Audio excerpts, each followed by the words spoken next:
Hello, friends. We're back. It's Hit Factory. My name is Aaron, My name's Carly. and it's our pleasure to welcome a very special guest today. One of the hosts of Chapo Trap House, Matt Christman, is here with us. Matt, thank you so very much for joining us and hanging out with us today. Yes, thank you for having me.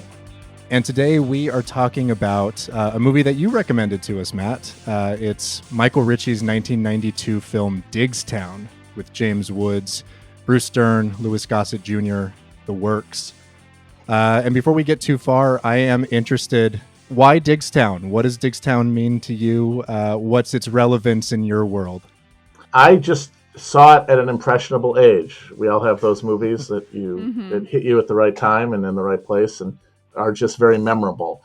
And I remember watching it in my room alone at night, watching Diggstown, and I was like maybe not even a teenager yet, and I was riveted first and foremost by James Woods, who I think by that point I already really liked, and this helped solidify my view of him as like one of my favorite actors.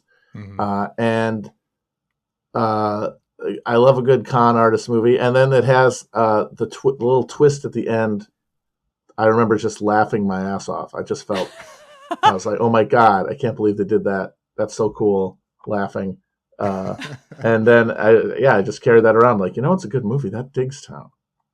And so whenever I heard someone talking about it, I would think. I distinctly remember watching William H. Macy on Politically Incorrect, which was Bill Maher's show that he had on ABC before he went to HBO. Yes. And he just out of the blue said, "Hey, Diggstown, that's a great movie." And I was like, "Yes, thank you, William H. Macy. Thank you for recognizing that."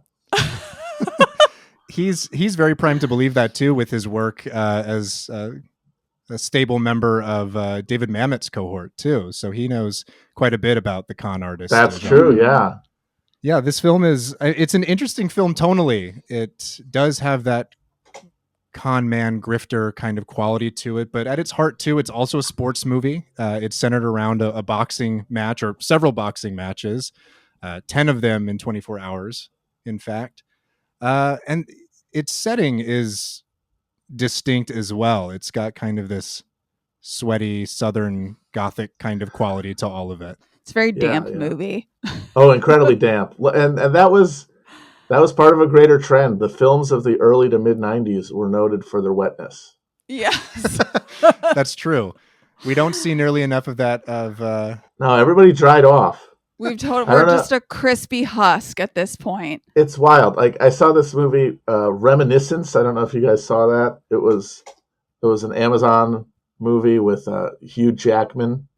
Yes. I forgot I had seen it, but yes. It's like a neo-noir sci-fi movie about like near future Miami after, it's been flooded, but people still live there in like canals and stuff, and they only go out at night because like this is the global warming future and it's all hot.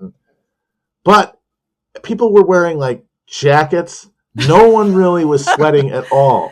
Yeah. I feel like Hugh Jackman was in like a crisp suit the whole time. Yes. No, nothing is wilted. There's no sweat stains on the clothing. They should look like they're in A Time to Kill or JFK. Yes. Yes. But it's completely. Like that sensibility is gone. I don't know. It might have to do with, there's probably some reason related to money at the end of the day. It costs too much to have people be wet in movies. Yeah. So now we've gotten rid of wetness, even though it adds such a palpable atmospheric element. And I do feel like modern movies, like a lot of times, you're just not feeling it emotionally because nobody's sweating. How can they really care? How can there really be stakes here if nobody is fucking sweating? All the humanity has been sweated out of us. Yeah. And we're just totally husks. dry pieces of paper. Yeah. We're husks. I agree. Yep. They squeeze the juice out of us. This 9/11, as always, was the inflection point of the juice squeezing. Yep. Well, this film, is a very late period. One of the last works of the great Michael Ritchie, who's sort of an exquisite journeyman, and really, I think, one of the great kind of cinematic surveyors of competition. Getting his start in the late '60s, early '70s with things like Downhill Racer, Bad News Bears in here as well. The Candidate. The Candidate, which is another competition kind of film. Smile as well, which is a beauty pageant. And this feels very in line with that kind of work, but sort of kind of an outlier. It seems to be kind of combining his competition movies from the 70s with his more kind of straightforward comedies that he would do later in the 80s as well, like Fletch, I guess, being his most famous one. Yes, he did both Fletch and Fletch Lives, but then he was, you want to talk outliers, I believe his last or second to last movie was Cops and Robertsons, which is a movie about a cop played by, I think, Jack Palance. Oh boy. Who has to move in with Chevy Chase to spy on their neighbor. And it's something. I mean, anything with Jack Palance, I'm in. Is that like mid 90s, late 90s? When was that? Yeah, it's mid 90s. It was shortly after Diggstown. It's shortly before Richie died. R.I.P. Mm-hmm. It's not very good. I can say that. But like an artifact worth watching nonetheless. In Yeah, terms of like absolutely. His I mean, if you want to be a completist, you are required to watch on Tubi to Cops and Robertsons. Yeah. Noted. Writing it down. There's also, and I forget the full name of it, but the cheerleader murdering mom with Holly Hunter. Oh, that's an HBO movie. Yeah. Yeah. Mm-hmm. And HBO doesn't have it. You can't find it anywhere. What the hell? Yeah, it's shameful. The commissar is vanishing every goddamn day. Our culture is dying. Mm-hmm. I mean, as evidenced by how dry we all are, I think we're there. But in terms of this film, in terms of Diggstown, we've got all these characters, Matt. We start with James Woods. I think you're correct in saying a bravura James Woods performance, really like one of his best. It's top tier. He's so good at these kind of like sleazebag characters, but they give him kind of a nice, a little tinge of goodness, a heart of gold kind of. He's definitely the softiest of the James Woods protagonist characters in movies, because his whole thing was playing anti-heroic kind of scumbags who you nevertheless rooted for and were compelled by. And that is why I think he's such a great actor, because on the page, his characters are generally repellent. Yes. And he embodies very repellent characteristics. But there's also there's a conviction behind it, I think.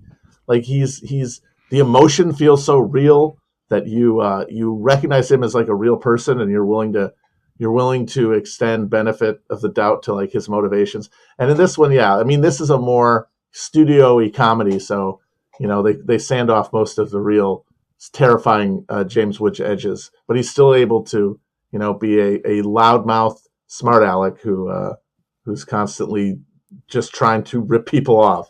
I love his wardrobe in this film, Mm-hmm. where he's like always in like linen suits and like a colorful like printed silk shirt. He's adequately costumed for a wet, sweaty environment. Yeah, he looks so comfortable. He's so comfortable. He's easy breezy. He's in those like sockless suede loafers, and I think one of them is actually like alligator skin, like it's some sort of reptile skin.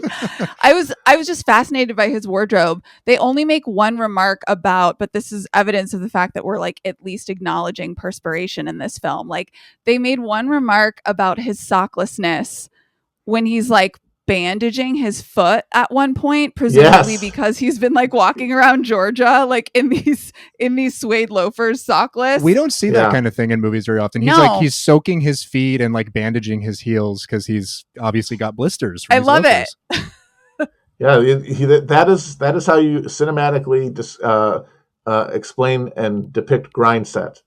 Yes, this guy, completely. It's like he's willing to go out there and look like a douche. Like Bruce Stern makes fun of him for not having socks. He's like, I'd be able to afford myself a pair of socks. And then, he's getting blisters all so that he can set up the con. Yeah, he's owning it. Yeah. They also kind of weirdly posit him as a sex symbol in this movie. I can't think of any other of his movies that, like, sure, he's, he's banging Debbie Harry in Videodrome, but even in that, he's sort of more repulsive, I don't know that I can think of another role of his in which he has this kind of I don't know, raw animal magnetism and would bag someone like a Heather Graham. Well, that's the weird thing about the Heather Graham part of this. So she is his age inappropriate kind of quasi love interest, right? Who plays the sister of his cellmate in prison, who is helping him set up the whole Diggstown scam, and who he moves in with her boarding house once he gets to the town. And they have this flirty relationship, but then she disappears halfway through the movie, and she never comes back. They never kiss. There's never like a sense that they're getting together. He's just like lightly kind of hitting on her, and she's not saying that she's not into it, but they never get past that. It's very interesting. She only comes back at the very end. There's like one errant shot of her in that like farting sequence when they're showing like in the audience. All the reactions of the audience, and everyone's like cartoonishly waving their hands in front of their faces, and she's like laughing to someone, and I'm like, oh, there you are. You're back. Yeah.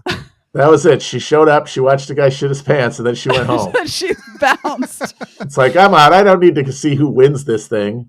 Right. No. I don't need to see if my friend James Woods is going to get murdered by the mafia or not. Oh my God. I just came for the shitting and the farting. I'm done now. And now I'm done. Yeah. Why we all come to boxing matches. That part just totally, that was like the thing I really appreciate about this movie, Matt, is like how like it's kind of wacky, but it also has like some dark shit. And I love that Richie is kind of like putting it all there in front of you. And like, you know, there's one moment when like we see a person like with a noose around their neck, and then the next moment there's like a jangly piano, and there's like you know, people scooting down a hallway. Like it tonally it just stood apart from kind of the rest of the films of the time, and I appreciate it for that. Yeah, because you know the plot of the film is this guy, he finds out about this town in Georgia where this one dude rigged a boxing match like 30 years ago, and then was able to buy up the whole town because they had all bet on their hometown hero. The town was named after, or his family named after it or something. Mm-hmm. And he loses, but this criminal, this bad guy, Bruce Dern, he bought up the whole town. And so he's like he's the ultimate beautiful boater. He's this like neo-feudal landlord for this town in like the declining South. And he goes there to scam him out of his money. But the whole time there's a current running through of, you know, showing you exactly how ruthless he was and how much power he had over this town. And that's where I think, the sweaty Southern Gothic thing comes in, because like they don't really get explicit about, you know, race issues or anything like that, but there's a lot of visual reference. There's a concerted effort to try to remind you sort of archetypally exactly where you are and who you're dealing with. Yeah, and in the language too, there's a lot of references to Roy, the sort of prize boxer of James Woods' character, who he has a relationship with. They call him Boy all the time. Yes. So there's like these, you know, visual references and in the language a lot too. They're reminding us where we are. Mm-hmm. Yeah, they also get in one racial invective in there too, and that person is summarily punished for it. But it is there, you know, like there is that kind of atmosphere and texture to it where we get a sense of what's going on there without it ever being explicitly said, as you mentioned, Matt. Yeah, it's not a movie about like race, capital R. Yeah, that's why you got to keep it light the rest of the time. Mm-hmm. with the fun hijinks, and that's like hijinks. Oh yeah, there's the guy whose brain got turned into soup by by being doped up during a match, and then here's this guy being lynched, and then having it covered up by the police, and then somebody farts a lot and shits his pants on, and it's like they're giving you the whole wide palette of human emotions. You know the difference between a hustler and a good con man? Hustler has to get out of town as quick as he can. But a good con man, he doesn't have to leave until he wants to. Hi. Even. Two things we never joke about here in Diggstown, Mr. Kane. Our boxing and our betting. I never heard of no Honey Roy Palmer. Could take on any 10 of you in a day. Nobody can take 10 men. Any 10, any day. I'd bet 1,000 on it. But would you bet $2,000 on it? I got $10,000 against your 1,000. How's about your $100,000 against my 10,000? You're not serious. Roy's in, right? I mean, I haven't asked him yet.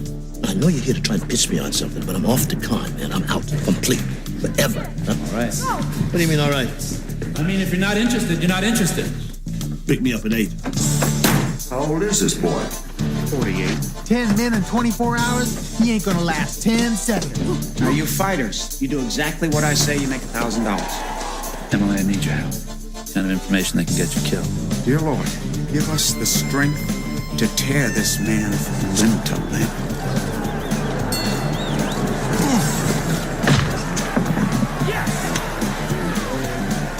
The bank records Guillaume owns the whole town. What's up with these busbeats? I'm thinking of upping our side bet to an even $250,000. Who's next? You!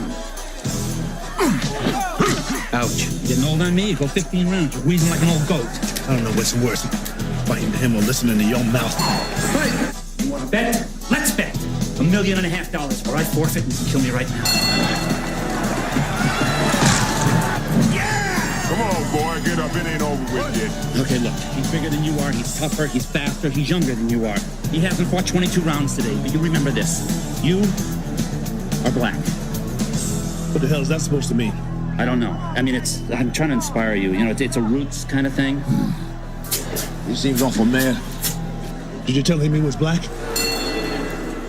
It's funny that you bring up A Time to Kill, because I was actually thinking about A Time to Kill in relationship to this movie. Yeah, it's very similar to those. Because it's similar, but it's different, right? Because in that A Time to Kill is this sort of like perfect, like 90s liberalism, you know, sort of narrative of like, oh, we're acknowledging racism, but there's like this white savior, and like it goes down easy, right? And it has that sort of dramatic heft.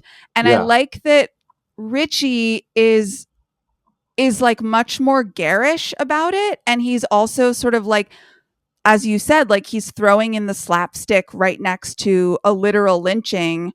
And he's kind of just like, yeah, this is fucking life, guys. Like, I don't know what to tell you. I'm not going to give you like, you know, Amistad or whatever. Like, right. I'm going to give you sort of like a messy, uncomfortable movie that has the full expanse, as you said, of human emotion. And I so appreciate that in contrast to the rest of the films. Like, I was thinking of Glory and, you know, A Color Purple, like all these films that were coming out in the early 90s that were like, oh, we're reckoning with white guilt, but we want to sort of anthologize it so that we can be like, okay, check that box. We're good. We're done. Yeah. Moving on. And, you know, a lot of this texture, a lot of this nuance and kind of like villainy is embodied in Guion, right? In the Bruce Dern character. Mm-hmm. Matt, where does this rank in your Bruce Dern performances? I don't know that I've ever seen him quite like this, and he seems to be having a lot of fun chewing off this really, really vicious, evil guy. He's honestly, this is like maybe second to The Burbs in terms of Bruce Dern performances, which is around the same time. I think that was in 90 or 91. So yeah, he was really bringing it in that era. And yeah, these are two of probably my favorites. That one and The Burbs. If anyone hasn't seen The Burbs, highly recommend. Great movie. Fantastic film. But I think, you know, my favorite of all the performances in this, I mean, next to James Woods is Louis Gossett Jr. As the boxer, Honey Roy Palmer. He gets so many of the best one-liners. He's just got like such a great kind of energy and presence throughout. He's fantastic in this movie.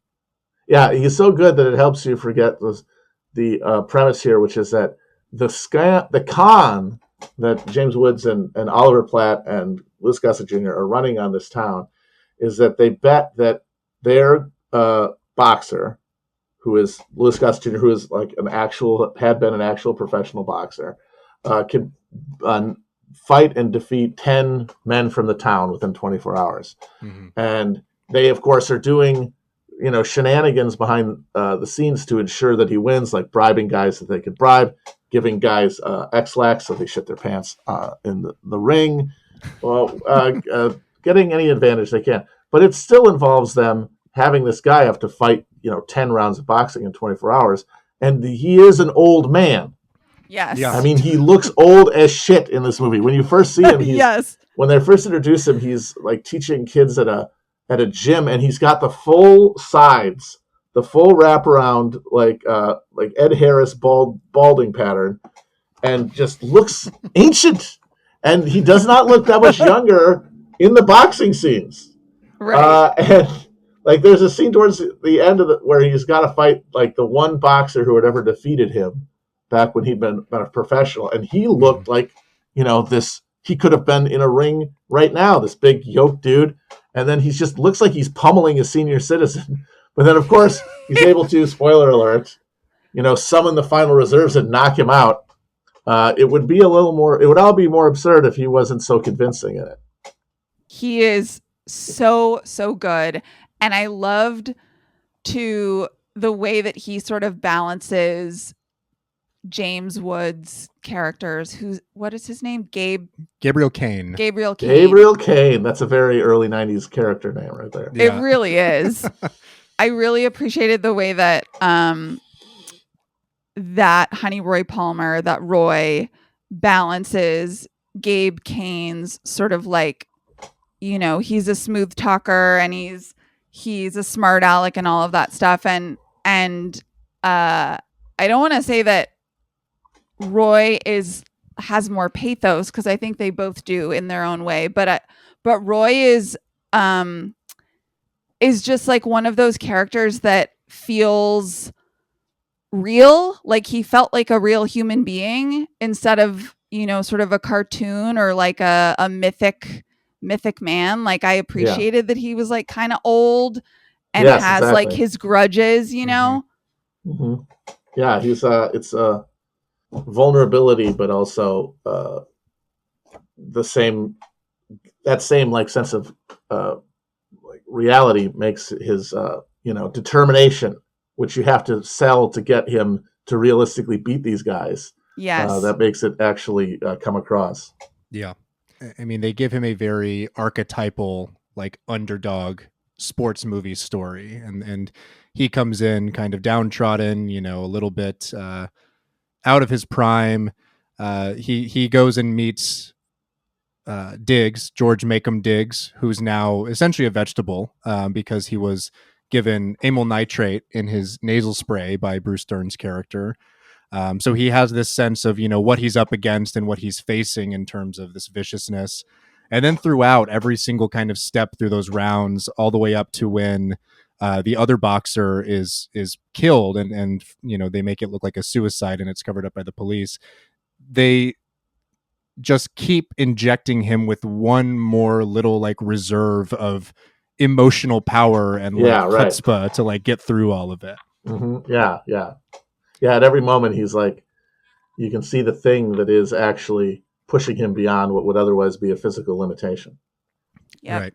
And it all climaxes in one of my favorite moments in the movie, a slow motion shot that references a moment that is alluded to several times in the film in Moline, right? When he was still a prize fighter, Gabriel Kane threw the towel in and called it because he was nervous. He got cold feet about the whole situation and lost him a big sum of money. And in one of the final bouts here against, this former champion, James Woods picks up the towel and in slow motion hurls it into the ring, and Louis Gossett Jr. catches it and hurls it back at him. And then he hits him in the face, and then James Woods does this like slow motion, like he just got shot, like it's JFK. Yes. Like, no. It's really good. It's a terrific moment.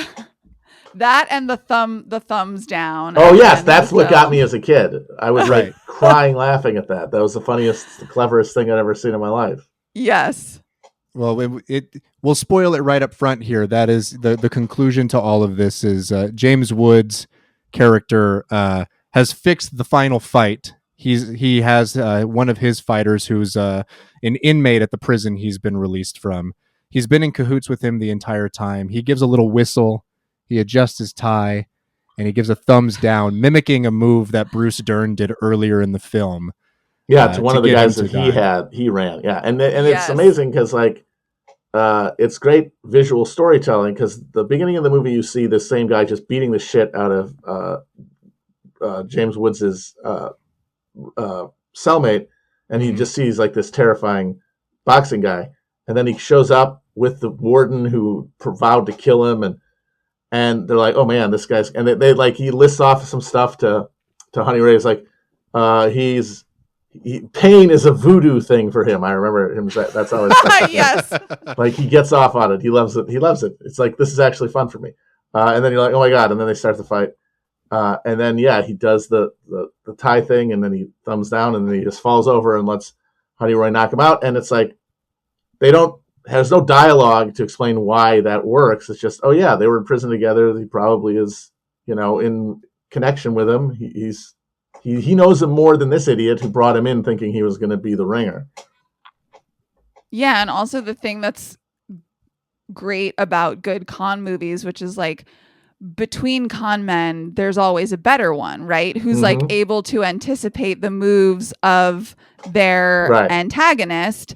And James Woods is clearly that man. Like he's been one step ahead of Bruce Dern's character the entire time. Right. Yeah, he says to it after, he goes, never con a con man, especially if he's better than you. Mm-hmm. Yep. And that's also a great callback to one of the early conversations that he and Oliver Platt have shortly before he's released from prison. One of those great kind of quotable lines when he asks what the difference is between a hustler and a good con man. That a hustler has to get out of town as fast as he can, but a good con man, he doesn't leave until he wants to. Mm-hmm. Yep. And that, by the end of the movie, he basically has owned the town. Yes. So he does own quite literally. Yeah. And this is, that's an interesting point too. In a lot of Ritchie's movies, especially his films from the 70s, this, kind of heavy cynicism. Matt, have you seen The Candidate, his Robert Redford film? I actually haven't. It's a great political satire. It's very strong, and I think it's only gotten more prescient with time. Investigates the hollowness at the core of anyone who would be willing to run for a political position. I do know about that. The famous last line after Rutherford wins the election, and he just says, "What now?" Yep. Mm-hmm. Yep. Yeah. It's basically The Graduate ending. It's very, very good. But that cynicism feels like it's kind of on display even here in like one of his more ostensible comedies. It's not. The good guys win. It's very satisfying. It's fun to watch Woods and Gossett and his crew beat Bruce Dern because he's awful. But the shift in power is relatively meaningless. Like it doesn't have any fundamental kind of transition. Like he's maybe a better guy and like a nicer person than Bruce Dern, but he got there in the same way as Bruce Dern did. He cheats him out of a bunch of money. Yeah, at the end of the day, the only real determiner of power is like ruthlessness and guile, and nothing else really figures into it. Morality is totally a side conception. Yeah, to get ahead to sort of like gain back any sort of power, you have to just out cheat the cheaters. That's it. Yeah. There's no other alternative. Just be better at it than the bastards. Mm-hmm. Yeah, that's it. And I think that's something that maybe made me cotton to it when I saw it as a kid. Is I was from a smaller town in Wisconsin. It's not the South, but I probably related in some way subconsciously to the town, sort of the way that I related to my town, which is like as a place that I felt alienated from, its institutions and stuff. And the culture around me, and just seeing them all get owned by people who came in out of town and were craftier than them. I guess I felt like a little Revenge of the Nerds thing. It's 10 ounces and 10 rounds, you just forget about it. Nobody lives in town. Live 24 hours, and forget your fights have always been 5 rounds with 8 ounces. Bullshit, you hear 8-ounce gloves and 5-round fights. It's 10 ounces and 10 rounds, you just forget about it. You just kiss my... Do I look that stupid, or have you all been breathing too close to the gene pool again? I think I have. Diggstown is Oliver County. A day is 24 hours. Tell you what, Mr. Kane, my son, and his friend are trying desperately to regain their honor and his car. And while I admire their courage as men, I worry a great deal about their safety. They're boys.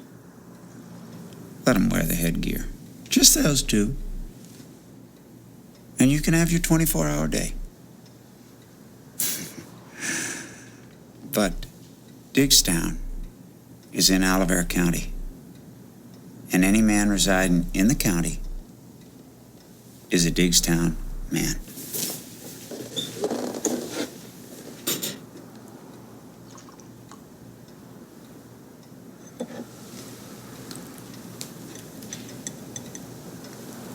I tell you what.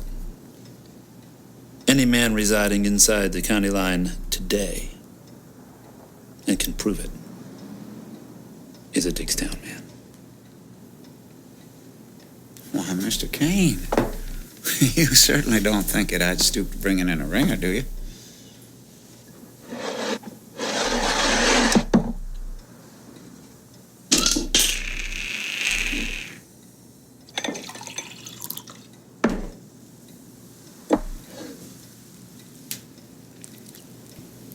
Not now, I don't.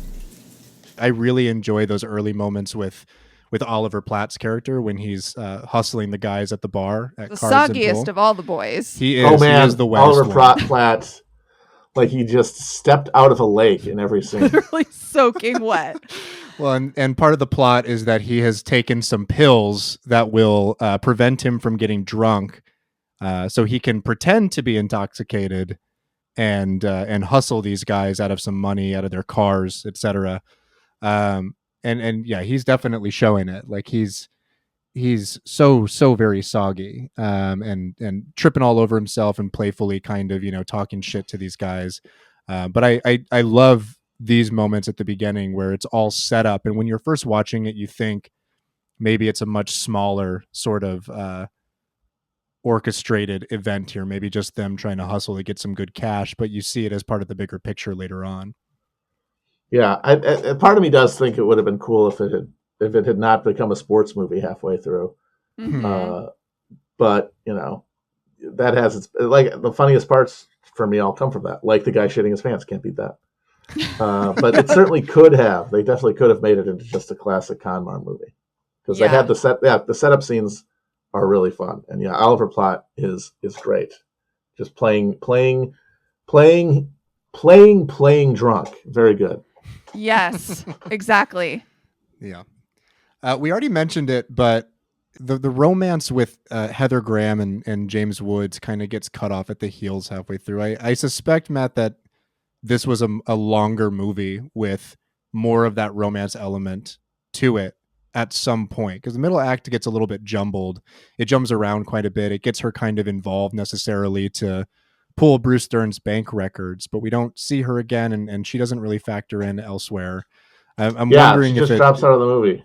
Yeah, and I'm wondering if that was maybe some sort of response to people not being thrilled with their chemistry or seeing. Yeah, I can imagine a scene where I can imagine like a focus group maybe watching a version that ends with James Woods kissing Heather Graham and the audience going, that doesn't really, it's kind of like a Komodo dragon trying to make out with a beautiful lady. And right. Like, because that's the thing about James Woods. He rarely gets the girl. Right. Because like whatever charisma and ability he has, which is significant, it does not translate into traditional romantic energy. So Right. I could definitely imagine that they're like, yeah, what? He gets the girl. It's like the audience like, no, I don't think so. No. Could I not see that? Could I unsee it, please, somehow? Which is interesting because I feel like the general public in real life saw it for a little bit. Didn't they date briefly for like a handful of months? She was young enough for him. Yes. Yeah. Because at that point he was in his 43. She was 22. Yep. And I think he's been sticking to that age range ever since. Now that he's in his 70s. Yeah. He definitely has. He's been. I believe he has a quote when asked about this once. He said, "Why would you want an old dog when you can get a puppy?" God. Ugh. This leads in. This is a conversation we should have about James Woods because I think Matt Aaron signaled to me that this is something you all had like briefly discussed in the DMs, but like it's so strange to watch the sort of like scandalized response to so many audience members of just like, you know, the media consuming public for these actors that I guess they believe are supposed to be, you know, these like arbiters of moral rectitude, and then when they find out that they're not, it's like they feel deeply betrayed by it, that suddenly means that they are no longer a good actor, which we know is not the case, right? Like, it's true. Yeah, I mean, like he's obviously in his politics completely gone around the bend in the last couple decades, right? And a lot of people want to say, "Oh, you suck." No, he didn't suck. He was good. He's a very good actor. And he was getting is like stuff he's been in later, schlockier stuff. Like when he plays basically himself in the movie White House Down. If anyone has seen that, where like he's trying to kill the Obama stand-in president because he won't go to war with Iran. And it's like, yeah, this is just you, dude. Were you aware that the cameras were running during this? Did you think that this is like an especially like intensive paintball trip or something where you were all acting out characters? Right. And you're like, hey, I got an idea. What if I killed the black president for not nuking Iran? Right. But he's still good. He's still compelling in it. And, you know, maybe he's right that he has been blacklisted by Hollywood for having right-wing political opinions. But I got to say that it probably only made them worse. Not getting work probably only made his opinions worse. I don't think it did anybody any good by not putting him in movies. It's also like it's such an arbitrary line, right? Because like everyone in Hollywood is conservative to a certain extent, right? Like you have to be there. Yeah. And it's just we talk about this a lot on the show because we talk about movies from the 90s, and you know, when you have films that are racially aware but aren't necessarily concerned with being like politically correct, right, that's obviously more transgressive and one could argue more progressive than the stuff that we're getting now, which I think we all can agree is incredibly myopic and like extremely retrogressive. It's like when you have to make subtext the text. Yes, because you're somehow like doing violence by not. Like, I think there's this real sense of like, well, if we don't say this explicitly, we're complicit, you know? And well, congratulations. You might feel better about yourself, but you've made stuff that is just unwatchable dreck, because the whole point of a movie is you're supposed to tease this stuff out yourself. Like, you're not supposed to have it spit into your mouth like a baby bird. Yes. Yeah. What's left for you to do other than be like, yes, those are correct opinions to have. Yes. And I'm a good person for absorbing them. Yep. 1,000%. I mean, it's the Twitter mentality, right? Like, all it's there to do is just like and retweet it because you agree with it. Yeah. I haven't seen the new Candyman. I've heard that is really, really like monstrously bad on that level. I'm kind of when it's free somewhere, I'm going to watch that one. Yeah. It's awful. I have heard similar things about it. And, this extends obviously to what we're talking about with James Woods, in terms of, now consumption and particular opinions on media and art and the people who participate in it is the replacement for politics, right? To some extent. And I caught some heat last week when Jon Voight was announced in the new Coppola movie. And just simply by saying, I think he's a good actor, I'm excited to see him work with a good filmmaker again. Yeah. Remarkable how many people objected to that seemingly anodyne claim. Yeah, it's wild. They can't see anything that like reminds them of any of it's like it has to be a seamless garment of virtue. Yes. Like everyone involved has to. I see them and I think of how good they are in real life. Yep. Everything they say has to reflect the virtues that I have. If anything is what I consider bad, it has to be immediately noted within the text as bad and ideally punished by the gods of the filmmakers. And anything less is just it causes this anxiety, this sense of like, oh no, I don't know. It feels like a germ theory thing. They feel like they're going to catch something from like looking at Jon Voight, or more of it, or it's just that when they look at Jon Voight, they think about how bad things are and how bad, and then makes them feel sad, and they don't want to have that feeling. Yeah. And there's no like the consuming of like morally sound ideas has become like a proxy for like, I don't know, political action or like some sort of like revolutionary agency, right? Like we can go and watch a movie and like agree with the things that Don't Look Up is telling us, and then like we've done politics. Yeah, right? Exactly. Yeah, precisely. It's like that's not what that's for. This stuff is it's entertainment, and if you want to be political, you have to actually do something to, create that identity in yourself. You can't just pawn it off on others to do something that you can then passively observe. Yeah, and like watching movies and talking about the movies that you like has become like signifiers of constructing this like public identity, which is why like people are so invested in things being, good and right, and being like containing good and right people. Right. Because if you watch a thing and say you like it, you're saying like, I'm this type of person. Right. I'm a Captain Marvel person or whatever. Right. Right. Instead of I watched this movie that challenged me and made me think, and I was uncomfortable, and the end, right? Like, precisely. The thing that's happening is just a purely didactic experience, because part of this like garment of virtues is that pure pleasure seeking, the kind of hedonic enjoyment that going to a movie is like a representative of, is not good.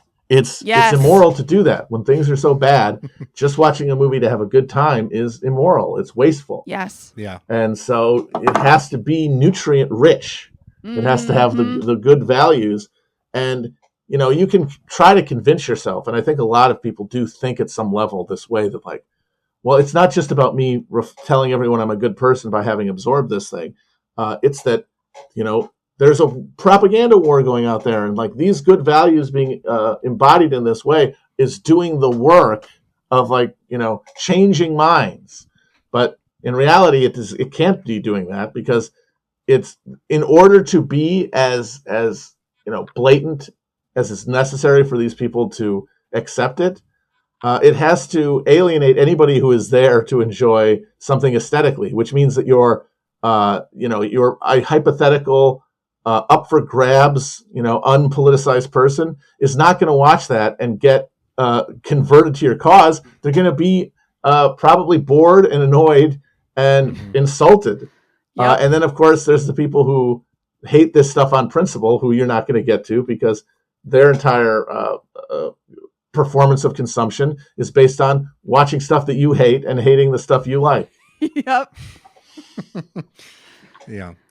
I'm wondering about what you think, if that is a purely like modern impulse, or if that was part of sort of the shifting of the tides here at the beginning of the 90s and as we got into the decade, and why some of this movie maybe didn't find purchase with a mass audience, because this was a big flop.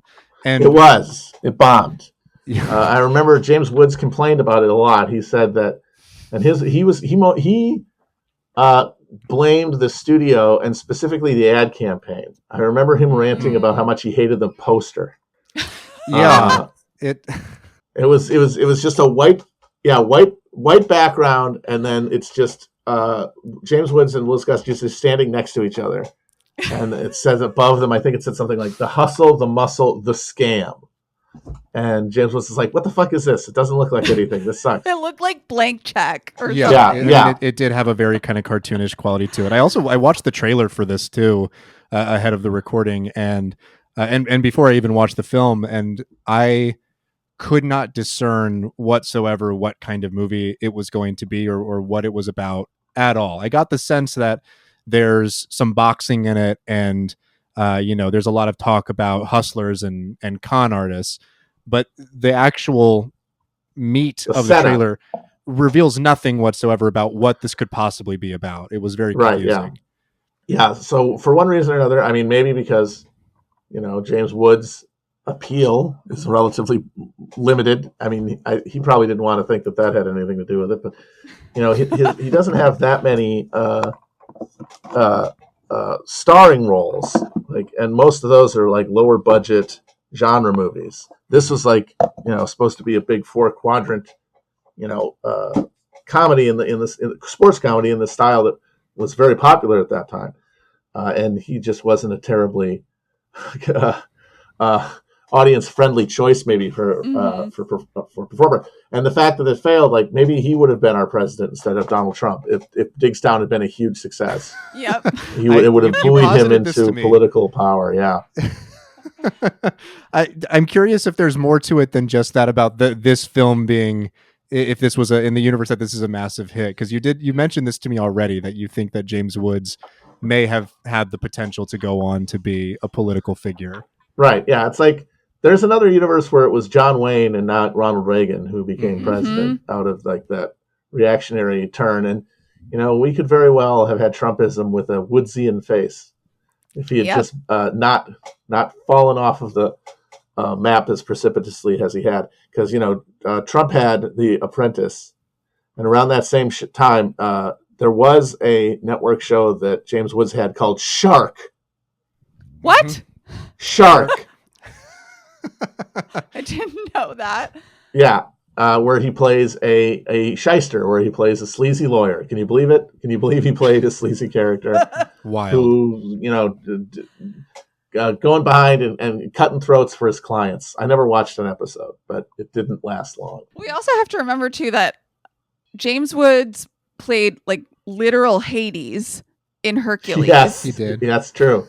And he did a fantastic job. Wonderful performance. That's one of my favorite performances of his. Yeah. But I think it speaks to this idea of him sort of carrying this, I don't know, just like embracing the sort of like evil impulses that we as humans have.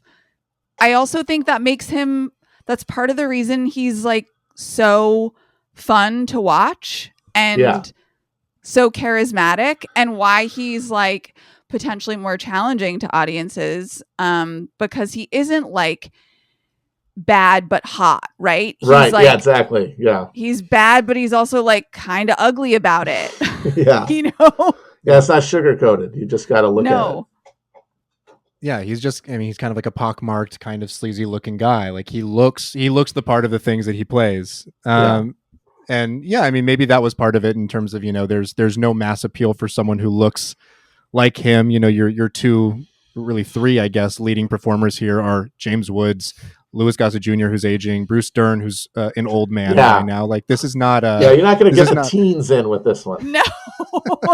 No, you don't appeal to them. And I wonder too, like what I was kind of alluding to, that this is a movie, like after we watched it, that I actually had like a little bit of anxiety about what to even talk about with it, because it is kind of a pure cinematic like entertainment. There isn't a ton below the surface of it, in terms of analysis or things to discuss, maybe, metatextually and all of that, but it's just fun. It kind of tries to escape that kind of pigeonholing and need to be a movie about anything.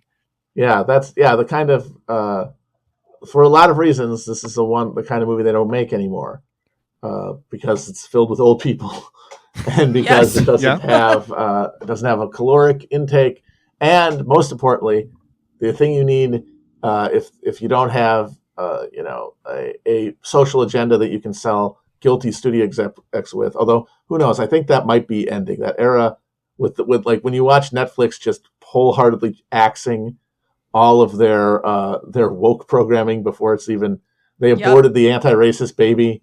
I know they got rid of it. Aborted it. They aborted that anti-racist baby. Kind of messed up of them to do that. But that, like, for a while that was it. Appealing to kids and then having a connection to a previous intellectual property. Yep. If you don't have that, you're not getting funding. So this movie literally couldn't be made today on that basis. Yeah, and I think like as I was sort of thinking about this film in the context of other movies in and around it that feel similar but are also distinct, like I think to answer your question, Aaron, about like the turn of, movies that have to say something or deliver some message, like I do feel like in the 90s, particularly with like the rise of sort of Clintonite liberalism and this idea of like, politeness and protocol and like all of these other things that are the ruling ideas of the time, that like a movie like this one doesn't fit nicely into like any of those boxes or those sort of like moralized versions of, stories we've always told that like we can feel good about watching. This is just purely entertaining, but also is violent and like a little bit garish. And I think for that reason, like was not the type of movie that people were interested in seeing at the time, and certainly wouldn't be watched today. No. Yeah, it feels sort of like, I mean, Michael Ritchie made, Bad News Bears, and it has that kind of 70s feeling. Mm-hmm. Absolutely. It's a little out of town. It's like it's kind of interesting that he made this movie, it bombed, and then 2 years later he made Cops and Robertsons, which is very much a 90s comedy, like hugely high concept, slapsticky thing, and that sort of grit infused but still breezy thing about lowlives. That was right at the end of the run that you could get away with making those kind of movies. Yeah, that's true. Yeah, I mean, it feels very much kind of out of touch with the type of movie that was probably becoming bankable in the 90s. It does feel very distinctly 70s. And, one of the things I kind of mentioned already that I want to touch on is, I say this movie's not about anything, but one of the things that this movie does have going for it that I think is interesting, and a friend of our show, Zach Vasquez, has written about this before and is actually a huge fan of this movie, maybe partly for this reason, but it is a movie that is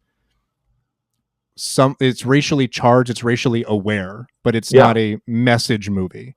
It's not necessarily saying anything about it. It's simply showing people and showing relationships at a racial level as they are or as they're observed in particular places. And like, it's also, if this is why it's so the neurotic need to make all the subtext text is so counterproductive, because you could argue that a movie like this is more effective at like a propagandizing, say, like a young person who sees it, because like, who are the good guys and who are the bad guys? The bad guys is this white reactionary establishment, and the good guys is this multiracial crew of rascals. Yes. And like, part of what makes the bad guys bad is the way that they treat black people in their town and everyone else who owes money to them. I feel like that is a concept we come back to a lot with movies in the 90s. I was thinking specifically recently about the movie True Lies and how like post-Trump there was all of this like relitigation of how like the scene with Jamie Lee Curtis doing a striptease for Arnold Schwarzenegger's character was like very problematic, and that the movie is like incredibly bad because of it. And like that to me is a more retrogressive view to say like a woman, you know, sort of using her sexuality in this way, like because she's being agent for X, Y, and Z reasons, that is that any sort of like, you know, depiction of that is problematic. And and I was thinking more broadly about that just being the case in general, where like these films that are acknowledging, you know, gender politics or sexism or racism, but not necessarily delivering a message to us about it, are ultimately, as you say, like more effective at sort of being anti-establishment than something that is saying this is how you're supposed to feel about this thing, and no, she can't wear underwear. I kind of wonder if some of this comes down to the fact that like the people now who make the conversation about entertainment and art, and therefore form like an influential chorus in the voice of determining like what gets made. Their formative period was this like post 70s blockbuster, you know, pop culture film era when movies were like a big deal and people saw them all the time and saw them young, saw them before they probably should have in terms of like subject matter, and that those experiences like created these like deep patterns, so that when we all grew up to start talking about movies, we start looking back at these movies that had like visceral emotional impacts on us that we maybe didn't fully understand at the time, and then teasing out, oh look what the message, look what's actually going on here, and then that's what we talk about. But you know, those experiences occurred in for most of us in a pre-political moment of our lives. When like we were relatively, you know, if you're the type of middle class person who makes up this chorus, you probably had a relatively stable childhood where you weren't worried about what's going to happen in the next week, or you had a kind of confidence in the future provided by your parents and the institutions surrounding you. Now, though, we're all at wit's end as adults, like precarious, aware of precarity, no matter where we are economically. Therefore, like neurotically fixated on politics as some sort of escape, as some sort of redemption of this anxiety, a way for us to feel like we're contributing to you know, our own survival, which, you know, the lack of that is what causes that anxiety, is feeling like powerless. Like politics makes you feel like there's power. So we want that relationship to those movies in the movies we have now. But doing that means to satisfy the adult neurotic political ego, not that fresh baked bread of a brain you had when you were 12 or 14 and saw movies. Right. You're imposing that on structure onto the films, which means that everything that was to be teased out now is by definition taken to the surface, rendering the whole thing completely artistically inert. So nobody can have any kind of like relationship of discovery with it, like the one that people did in those previous films. I couldn't agree more. We were talking recently about the movie Happiness, Todd Solondz's film, and about like, you know, it sort of presents us with all of these things that are uncomfortable and challenging, and Todd he's not saying like one thing or another about these people. He is sort of commenting on you know, misanthropic views and trying to understand them perhaps, but it's a challenging movie, and he leaves a lot for you to sort of discern yourself. And that just like doesn't happen anymore, aside from the fact that they would never put, you know, pedophilia, literal like raping of a 10-year-old boy in a film today, because that would be seen as an endorsement. And you're right that it is this sort of like it's a proxy for sort of like political power, some exercising of, agency that we don't have anywhere else. Yeah, exactly.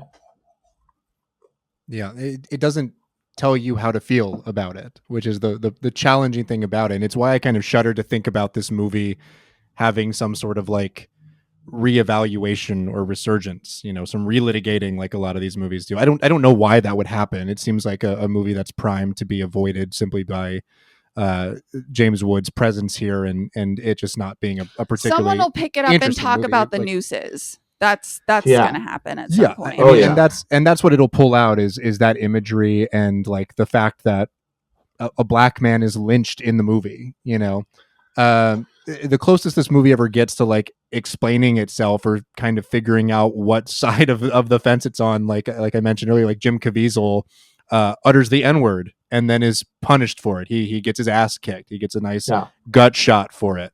And you're like, oh, that's good. He deserves that. But it doesn't go any further than that. It doesn't tell you like, here's why that's bad. Here's why he deserved to get the punch. And here's what we've learned from this experience. Right.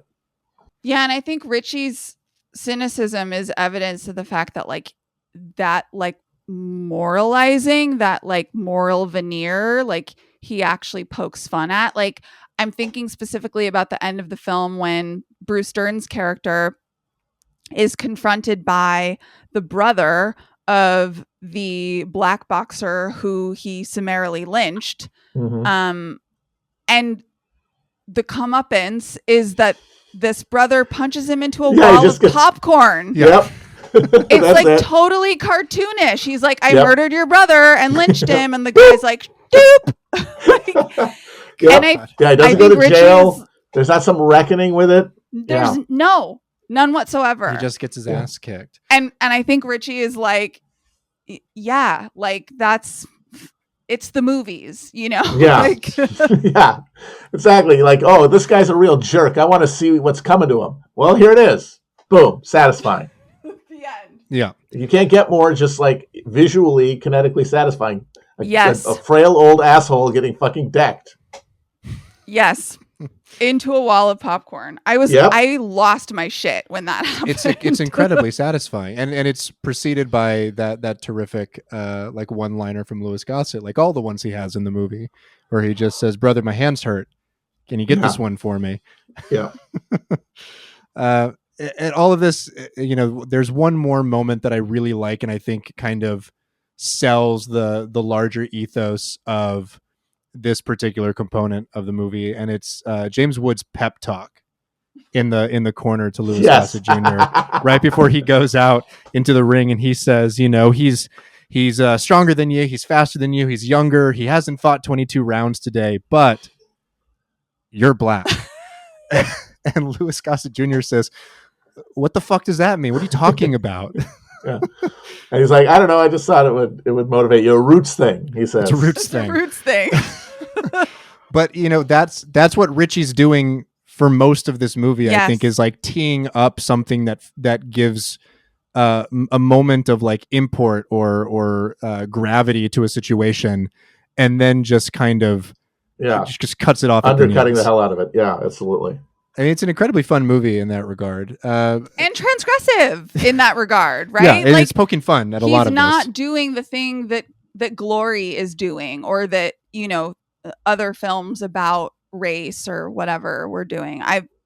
The more I think about this movie and the more we talk about it, the more I appreciate it. Yeah, absolutely. We also didn't mention Jim Caviezel as another scorned right-wing actor. Oh, yeah, that's true. Yeah, I barely recognized him. Yeah, he's such a baby. He's a major baby. I saw a post the other day. Someone mentioned and said, that Jim Caviezel's got to be an insane freak for him not to have had like the biggest career in Hollywood after how beautiful he is in the Thin Red Line. Yeah, that like something was amiss there from the get-go. Yeah, and we know now. Yeah, we do. He's a certified Q. Q guy now. Yeah. Him and James Woods should like go to CPAC or something together. I feel like they probably have. Maybe. Yeah, they might have.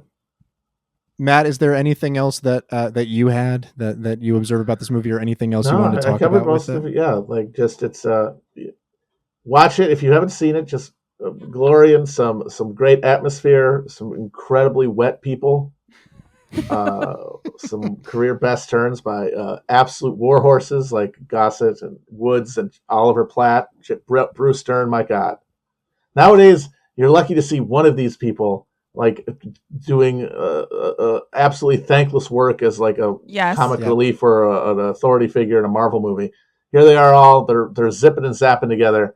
It's great. Check it out. Wholeheartedly agree. Yes. Couldn't agree more with that. Well, that'll wrap it up for us here today. Once again, Matt Christman, thank you so very much for coming on the show and hanging out with us for a little bit. Yes, thank you very much for having me. Please come back anytime with any James Woods movie that you might want to talk about. Don't tempt me with a good time.